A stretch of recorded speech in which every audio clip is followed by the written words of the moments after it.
Dijeng aki cu.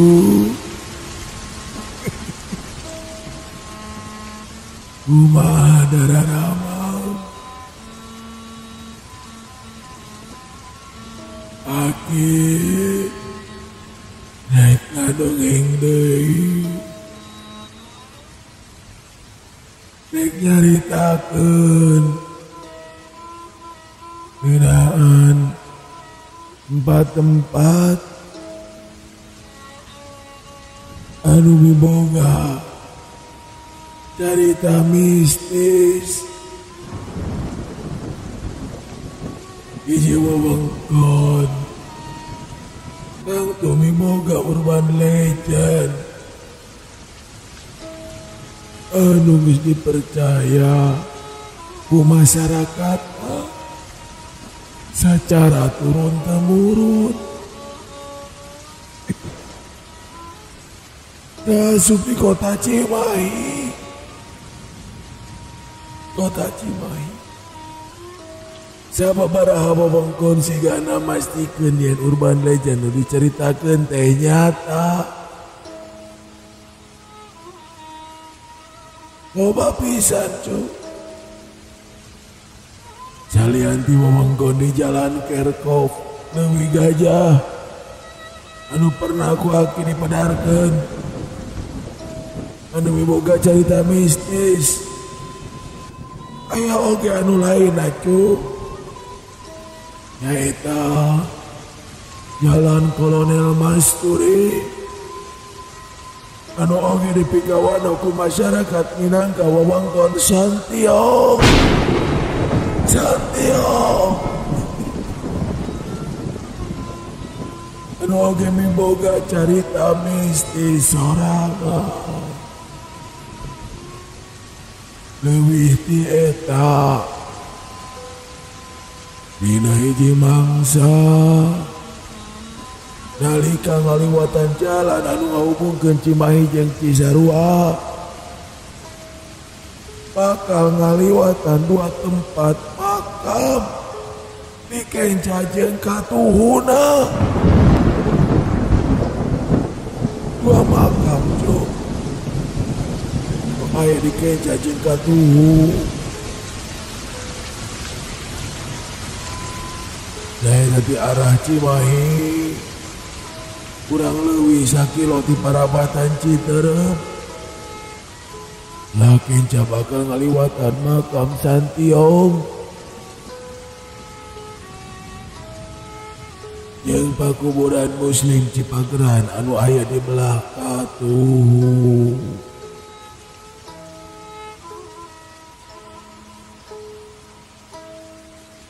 Kumaha ilahana ari nu ngaranna pemakaman atawa kuburan. Sok aya carita horor anu barengan ayana. Sok aya eta teh carita horor ngeunaan eta teh. Komo deui kasebut kuburan. Leuwih ti eta dina kaayaan jalan anu konturna lamping bari jeung naik. Eta teh geus sababaraha kali kajadian kacelakaan lalu lintas anu niwaskeun korbanna nepikeun ka leungit nyawa.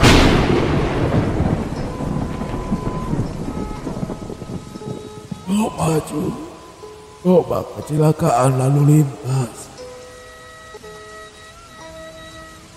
Malahan kecelakaan anu paling parah lumangsung dina tahun 2016.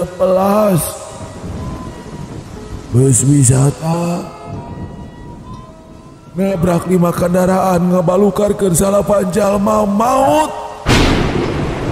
tiwas.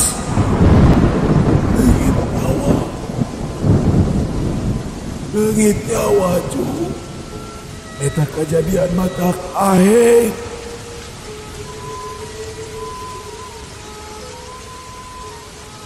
Malahan bisa kejadian eta sok loba loba kacaritakeun pangalaman jalma-jalma anu ngaliwat kaparengan ti peuting. Cek mena ngadenge suara anu cerik diceritaan jika anu nandangan ka nyeri. Padahal namun diperhatikan di samping ada tempat eueuh sasaha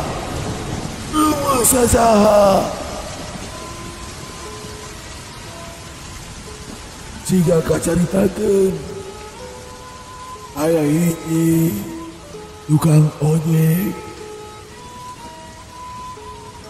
anu peuting-peuting nganterkeun panumpang na ngaliwatan jalan eta. Hari kayaan hujan ngaririncik ngatak geman kayaan eta mah kayaan geus katemong sepi. Ujal mah hiji acan anu lalar liwat ke tempat eta. Dina anteng manehna balik teuing geus ngadirkeun panumpang ngaliwatan di jalan eta. Manehna kungsi nempo aya hiji awewe anu keur ngajanteng sorangan.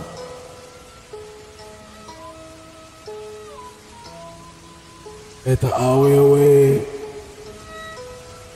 katempona ku manehna teu usik teu mali dan ukur cicing ngajanteng di sisi jalan. Bari kahayaan hujan ngaririti.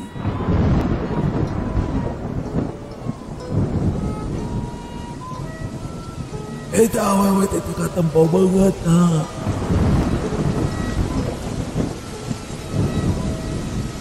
Dan ukur kacaanan satapa-tapa kasorot ku lampu motor. Tapi aya anu leuwih aneh keur manehna. Barang manehna geus ngaliwatan eta awewe. Ujug-ujug selengseng cenah ka ambe. Seungit kembang malati. Manehna jadi penasaran. Bari mau motor manehna ngarere kepala tukang. Maksud rek nempo deui kaya eta awewe anu keur ngajanteng di sisi jalan. Tapi barang derere eta awewe anu tadina katempo ngajanteng di sisi jalan teh geus eueuh. Naleungit teu katemong deui. Padahal manehna can jauh ngaliwatan eta jalma anu keur ngajanteng. Nembok kayaan kitu eta tukang ojek buru-buru ngagaskeun motorna ninggalkeun eta tempat.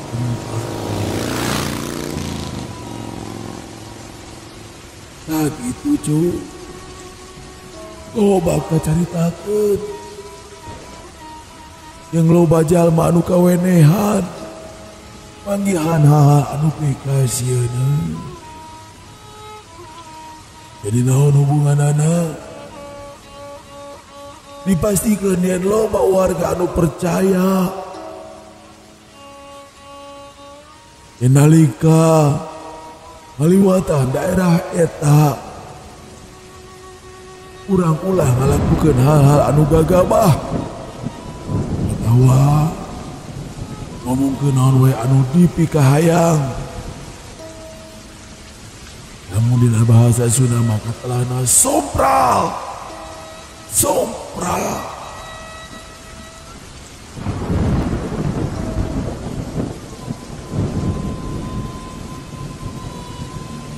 cek salah seji warga nu aya di dinya. Manehna nyebutkeun lamun urang somprang liwatan jalan Kolonel Masturi. Teu mustahil.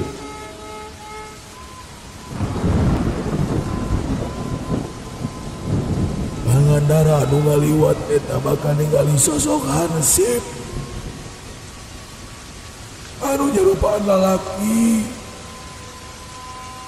barijeun eueuh sirahan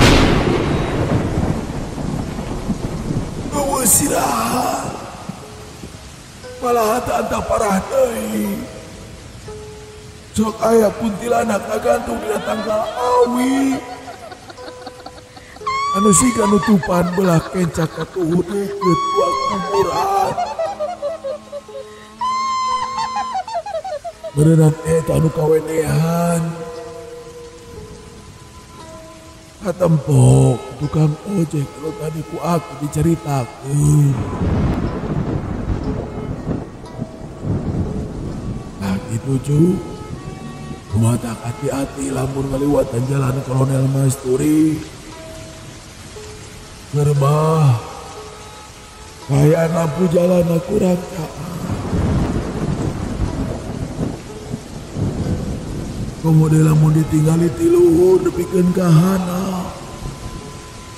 Jalan Kolonel Masturi teh siga gang anu panjang. Poe anu eueuh tungku. Tapi sanajan kitu namun ditilikina jihad sejen wewengkon jalan Kolonel Masturi anu asup ka wewengkon Kacamatan Cipageran ngabogaan agen sajarah anu kuat. Kulantaran makam anu dianggap angker ku masyarakat salah satu tempat layon dua karuhun Cimahi kuno. Pemakaman Cipageran upamana aya makam Pahwira Suta sareng garwana yang Fatimah Sariwangi anu disimpen di gedung khusus di tengah-tengah makam cu. Bikin masyarakat Cimahi khusus dan Cipageran dianggap karuhun lantaran ngaboga wewengkon Cipageran jadi pakampungan sarta boga peran dina nyebarkeun agama Islam di ieu wewengkon.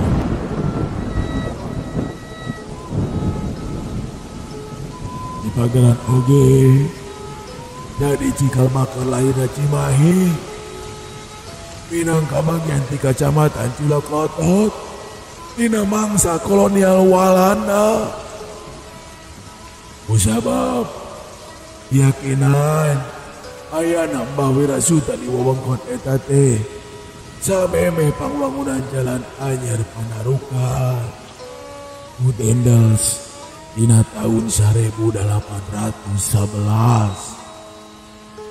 Nah gitu cu, itu dongeng piake ngeunaan urban legend hiji wewengkon anu dipercaya ku masyarakat sabodara dana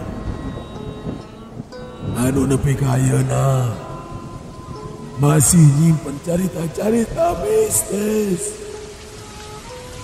sakapeung sok loba kajadian anu tumiba ka jalma anu kaparengan aya di eta tempatan